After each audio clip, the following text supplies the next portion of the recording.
So for me, when I was your age, just the other day, uh, I felt like a real opportunity to make new friends, to learn new things that I wasn't doing at my school. I went to Belmont Primary that I wasn't doing at Belmont Primary, or even to improve some of the things that I was doing at Belmont.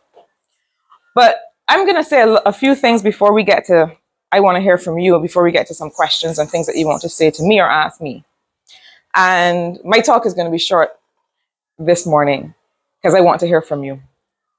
When I decided to get into political representation and political service, I made that decision almost 10 years ago in 2016. And, when you're running a campaign, one of the things that you often do is come up with a slogan. What's the slogan? Who knows? Yes.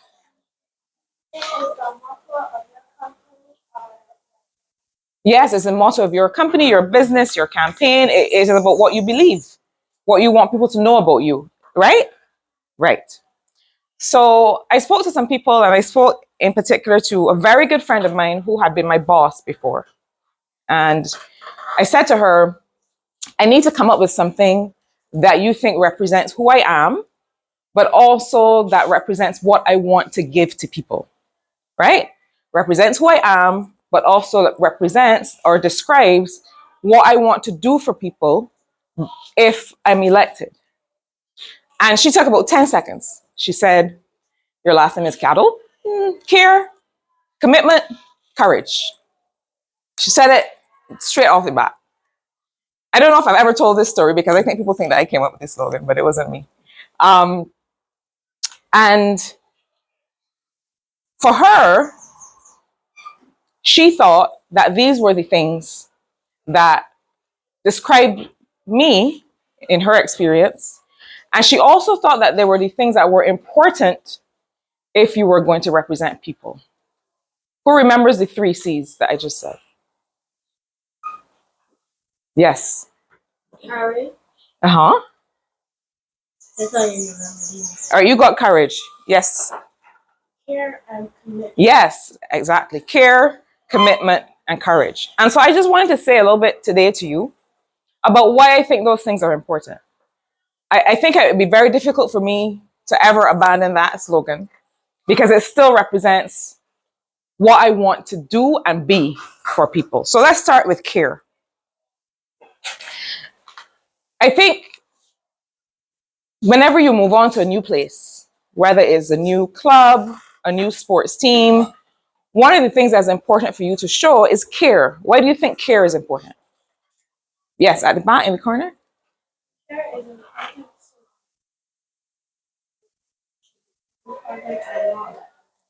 Yes, you should be caring for people and not letting them down. That's a great answer. Anybody else want to say anything about care? Yes, sir.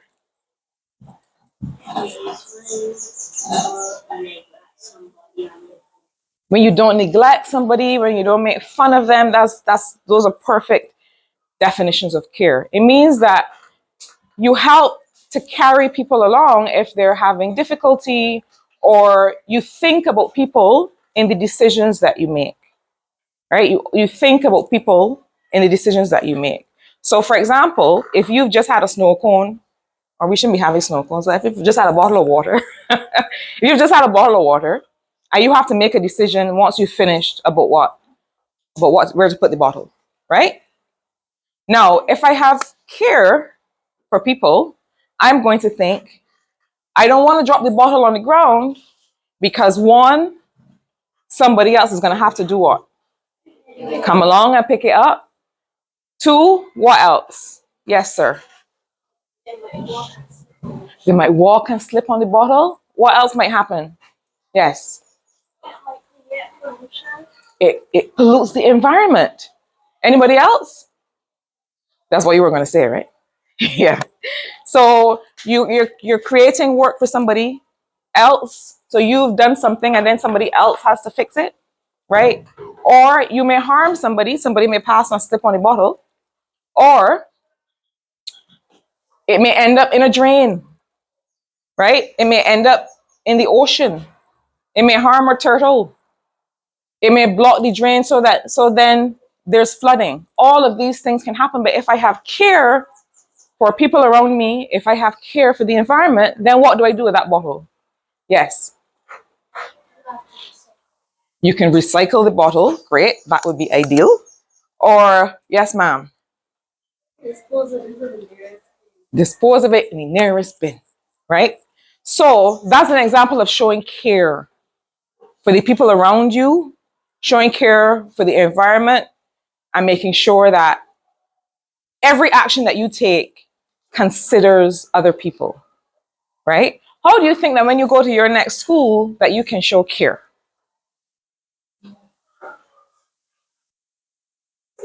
Yes, ma'am.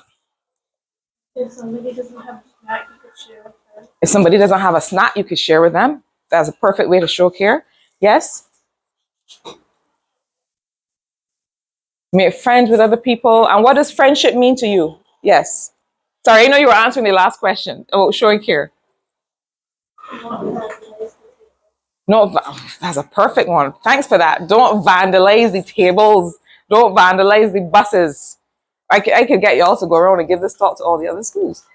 But that's an important way to show care. When you go to your next school, you're riding on the bus, you're in your new classroom, you take care of the environment, take care of the surroundings, the classrooms, the tables, the buses, and so on. Take care of your friends and that kind of thing.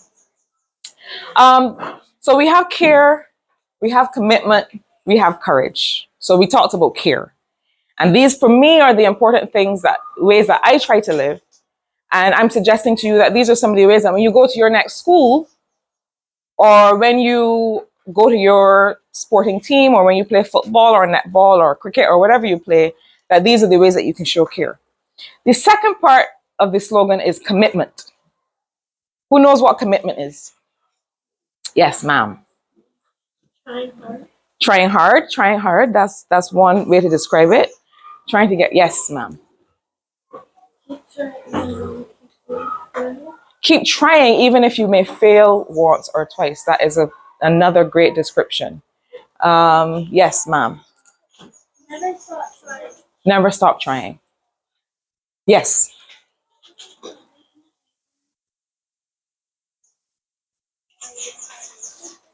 Commitment is when you put your mind to something and you try your hardest to do it.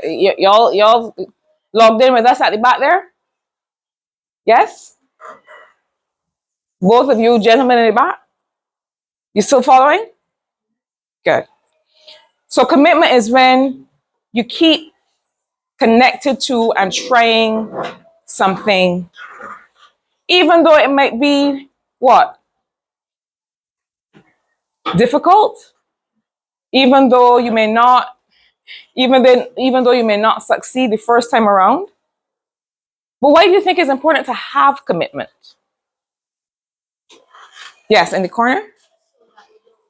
So that you don't give up. And why is it important not to give up? Yes. Yes. If you keep going at it, you may eventually succeed. But there's another thing I want us to think about, which is that often when you make a commitment, people are doing what? People are depending on you, right? Somebody said, when we were talking about care, you talked about not neglecting people, right? So when you've made a commitment to something, people are depending on you. So that if I am on a team and I am number 2 in the batting order, who plays cricket? Oh, thank goodness. And who plays netball?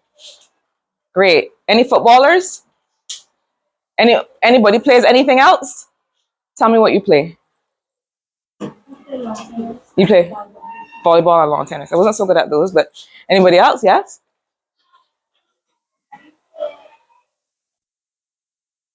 Tennis. Yes, glasses. Table tennis and lawn tennis. Anybody else? One or two just quickly? Yes.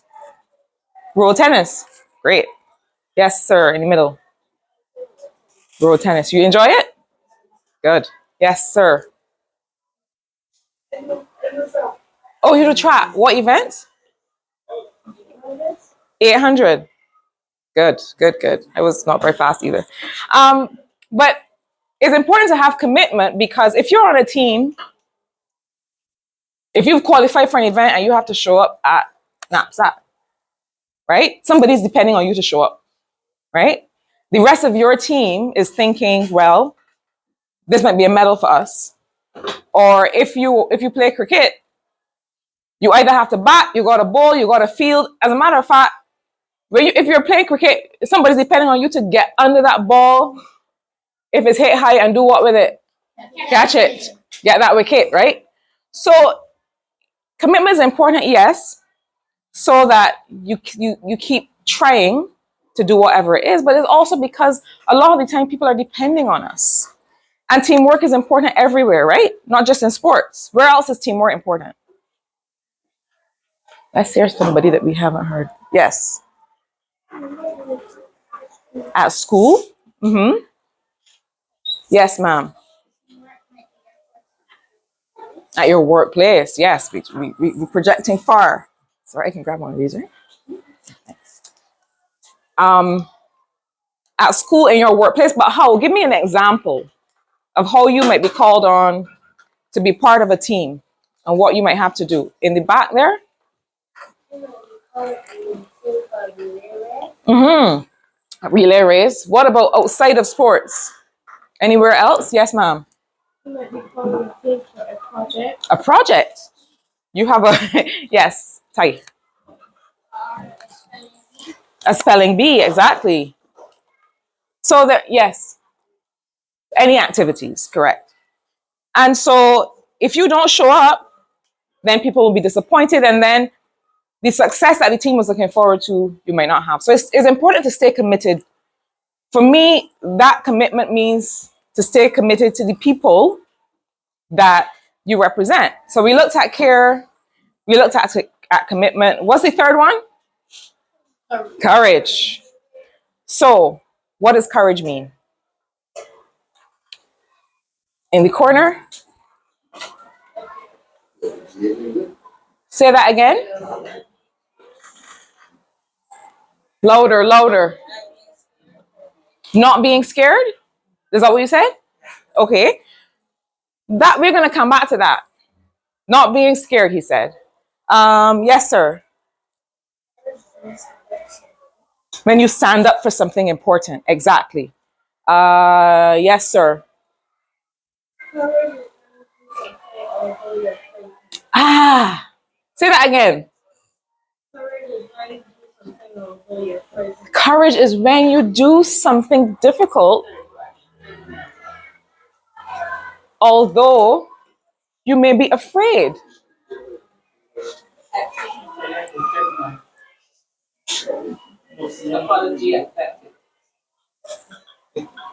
Right?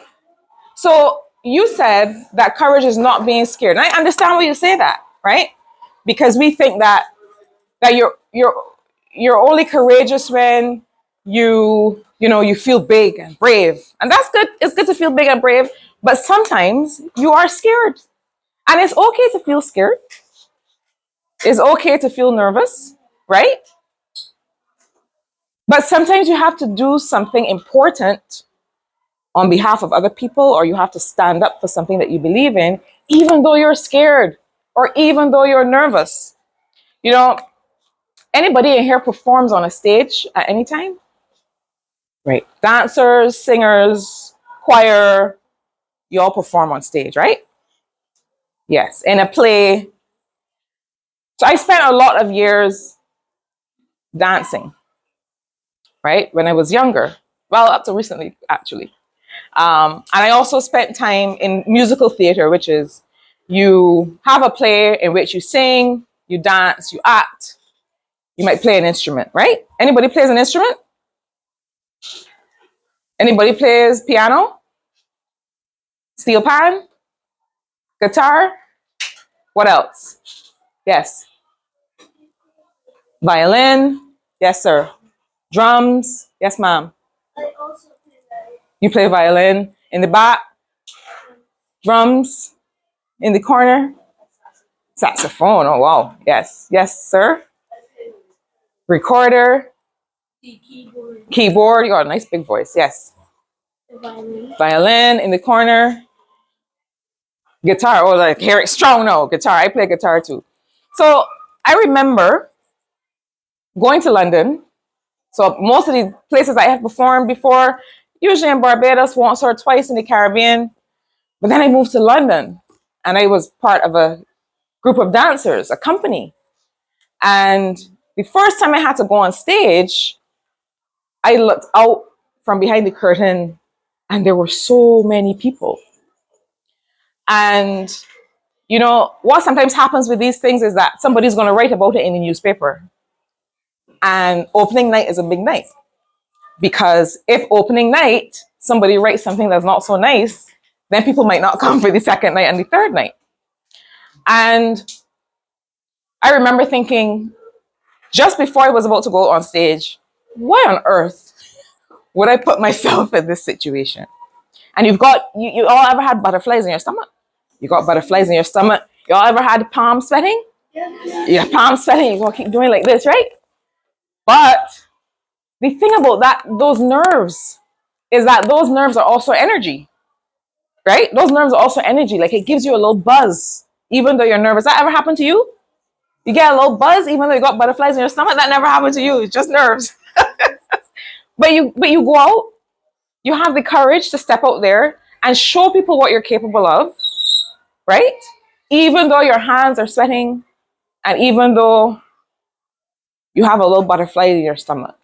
And sometimes you have little techniques that you do, right? So what I used to do is I used to just look at the brightest light, never at the audience, right? Or sometimes you have a mark on stage that you have to stand on, or sometimes just look for your mark and dance. Just look for your mark and sing. When you go to write that exam next week, you may have some nerves. Anybody has nerves already? Yeah. Can be a little, you have some nerves sometimes. But the truth is, the day that you write the exam is one day, right? Right? It's one day and it's one exam. And then you have the next year, 3 years, 5 years, 7 years to have this wonderful new experience in a new place and make a lot of new friends, right? But the courage that it takes is not just about having nerves and doing something anyway, but it's also, somebody said, having to speak up when something is important. Who here has had to speak up about something important? Anybody wants to tell us this story quickly? Yes, ma'am. I spoke up for one of my friends because somebody had touched something. Oh, that is congratulations on that. That's very important. You all want to give her a round of applause? That's wonderful. And that's a perfect example of having to have courage, even though something feels uncomfortable. You don't know how people are going to respond, but you have learned from your teachers, from your parents, from your community, that that's the right thing to do. And sometimes we have to have courage to do the right things to do.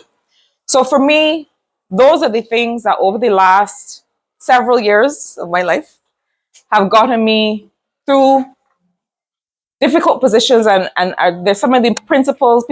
Somebody said that a slogan is like a motto, right? It's the motto by which I've lived. And I just wanted to talk to you about those three things because I think that those are things that will help you when you move on to your next school. So, question time. Any questions for me? Or anything you want to say? Yes, ma'am. Tell me your name again. Nayala. Nayela. Yes, Nayela. My favorite sport in school. You can have a seat while I answer. Thanks. That's an interesting question because when I got to secondary school, I was really looking forward to learning to play tennis because I had never really played tennis before. But what happened was the school knew what students coming in first form, what sports they were good at. So when we when we went to assembly in the hall, they called out some names, And they said these people are going to are going to learn these, are going to continue doing these sports. And they called me for netball because I was a center playing netball, and Belmont did very well in netball. Uh, and so I was a bit disappointed. But let me tell you something that happened later. Let me tell you something that happened later. I played netball for a little while and, it was fine. But what also happened later was that, and this is where commitment comes in. I used to always do every event that I could for my house, right? For sports, because you got 1 point for participation. So even if you come last, the fact that you signed up and you did the event would mean that you get 1 point. So you should do every event. And one day I decided I was going to run the 3,000, right? And I thought, well, I mean, nobody's going to pay any attention to me. I'll just keep running around the thing and I will come last, and that's fine. I won the event.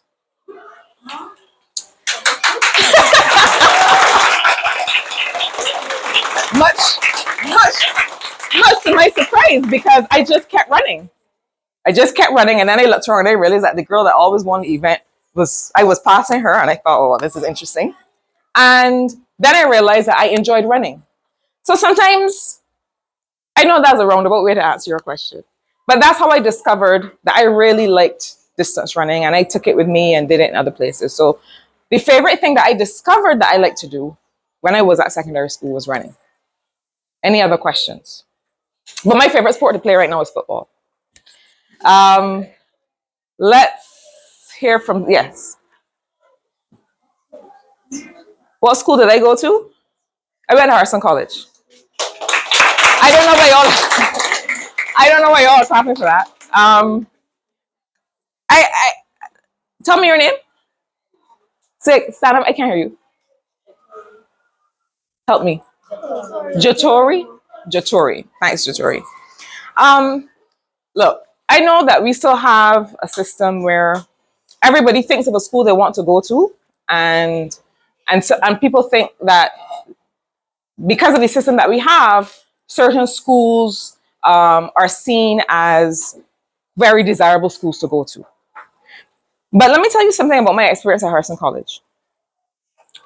I had a wonderful 7 years there.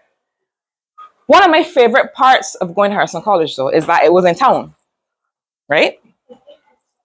Which came with all kinds of excitement. But what it also meant was that a lot of other students from other schools ended up coming there. Sometimes they ended up just passing through, walking from Roebuck Street to Crumpton Street. Or they ended up coming to do lessons, or they ended up coming to play a sport or to participate in a sport. And that was, I love my friends at school, but the truth is that I made a lot of friends from Springer, Lodge, and other schools that I met because I was either in some club with them, or we ended up dancing together and that kind of thing. So it's good to have an idea of a school in mind that you want to go to, but remember that this is also an opportunity for you to make friends in other places and other environments with people from other schools. Yes, you're going to have some rivalries in sports, in track and field, and so on. But this is an important time to make friends from other schools, and also to realize that whatever school you go to, listen, this is going to be such a new, exciting environment. Whatever school you go to, that is a chance to reinvent yourself, to do new things. You don't have to play netball. You might be able to run if you want to run. So just take advantage of the opportunity for a new environment. Yeah? Next question, anyone? Yes, at the back. Have I ever tried crochet? That's a very specific question. I did. I was not very good at it though. Do you crochet? Are you good at it? Yeah, I tried. I tried making the little doilies and that kind of thing. I did it a while, and my mother used to go and buy the yarn, but I wasn't very good at it. I found something else I was good at. Anyone else? Yes, sir. How long have I been in Parliament for? I've been in Parliament since May 2018. Yes. So that's 7 years. The end of this month will be 7 years.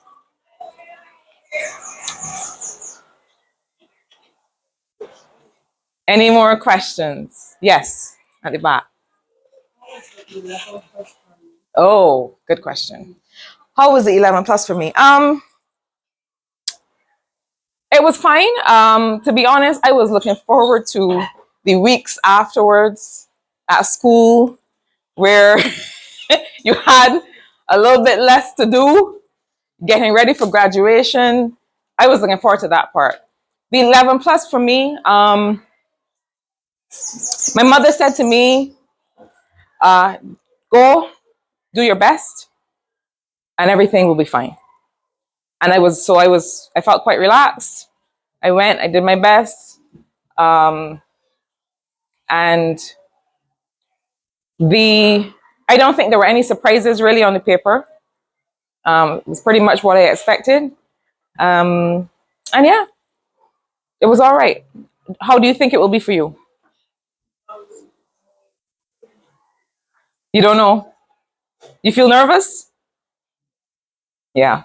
It's normal to feel nervous, but that time is going to go like that. So when you go in the room, just do all the things that you've learned to do. Check your work. You have time left over. Check your work and put down the pencil and exhale. Right? Next question. Yes, sir. Do you have any struggles at Do you have any struggles at school? Did I have any struggles at school?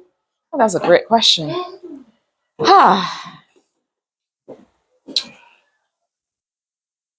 Let me think. Um, I think that one of the things I had to think about a lot was the subjects that I would focus on, right? Sometimes people have these ideas of the things that you should do, right? So people think, oh, you should be a doctor. And in order to be a doctor, you have to do chemistry, physics, mathematics. And that's what successful people do, right? And people have these ideas of what success looks like. So one of the things I had to come to terms with, where everybody around me was trying to be a doctor and do a certain type of thing. I was really good at arts. I was really good at languages and English. I liked biology too. I really was interested in the human body. So I would say that the struggle was for me to be able to have the courage to do the things that I enjoyed, right? To do the things that I felt I would be successful in and not to just do what everybody else wanted me to do because that was their idea of success. What's your idea of success? What does success mean for you? Trying to find somebody. Yes. Yes, success is whatever you feel good in, whatever you love to do. I love to dance. Oh, that's wonderful. You heard her? Yes. So success is, I love the way you put it, to do whatever you feel good in doing. That is a perfect definition of success. Anybody else wants to say what they think success is? Are we going to stay with that definition? Yeah, that's a good one. But yeah, and I'm glad that at your age, that's what success is for you.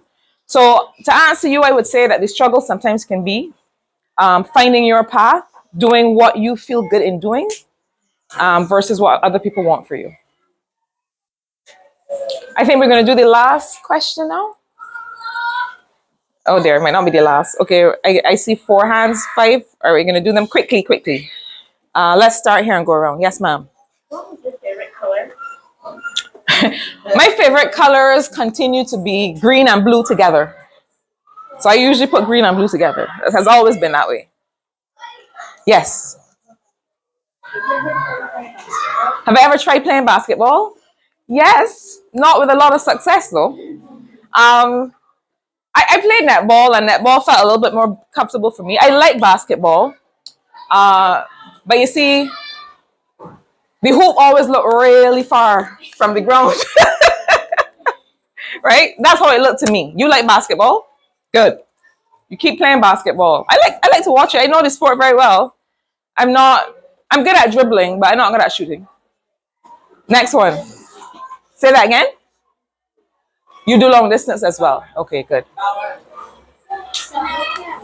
Um, yes, ma'am. All right, let's listen to the question. The question is, did I know what job I wanted to do when I was younger? No.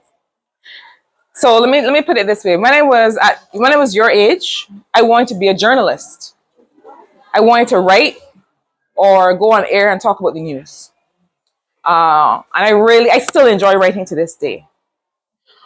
By the time I got to university, like first year at university, one of the things I really wanted to do was to understand how we could get more people to live better lives. How could we get people to not be as poor, to not have to be hungry, to live in better houses? That's what I was interested in doing. But I only really discovered that by the time I was about 17 or 18. But when I was your age, I wanted to write. But I'm going to tell you something else quickly, right? A job is a job, right? Um, a career is important, and you should absolutely find a career that feels good. What was it you said? Feels good in you to do. You should find that career. But you can also find things that you enjoy doing that are not your job, right? I am not a professional musician, but I like to sing and play the guitar. And you can do that whenever you want. You can get joy from that, right? So stay open. And just because you choose one thing today and you follow that, you can do that for a while and choose something else later. You agree? Yes, this Good. is for coming and teaching us about their clothing, hair colors, and everything, and giving us advice for the examiners. And I thank you for coming.